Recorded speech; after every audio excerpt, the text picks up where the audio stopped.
Hey everyone, today we're going to be discussing the in-person project display boards and just a couple tips that could help you do better in the science fair or that you could carry on throughout the rest of your educational career. So as far as in-person, to begin with, we're going to understand kind of a overall layout. So we want, again, it's going to be much like the virtual version, but just on paper on a display board that's physically in front of us. So we want to read it much like a newspaper, so up, down, left to right. We want our project title to be very clear. Another example is in this picture here. So we have our project title and then our abstract, and essentially we're going to read from up to down and then left to right. This is a very neatly laid out project board. So first we want to understand the goal, and basically our goal is going to be whoever is going to read our project board has no idea about our project. So we want to give the most concise information that is going to get the idea across the best. So we don't want a lot of rambling words. We just want the meat and potatoes. Secondly, we want to plan our board. We don't just want to throw our information up there and it not look the best, or perhaps we have too much on there. Perhaps we only have 3 pages and that only fills up the left side of our board.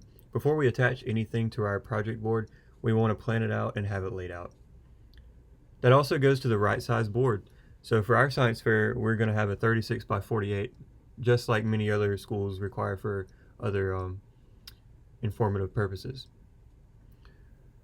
A great title, a catchy title, just like whenever you're writing an essay, you want your first title, you want it to be the hook. We want your project title to be sort of a hook and just tell us exactly what's going to be going on in your project. Font sizes, we want our title to be the largest so it grabs the attention and we can see it across the room. We want our subheadings and our headings to be relatively large, but not obviously not as large as the project title. And then just our paragraph information could be just size to where you're able to see it whenever you get up in person really close to it. Pictures, data, and graphs, I went over this in the virtual video, but like in this example, data, tables, graphs, and pictures, these are personally my most important parts and aspects of my project.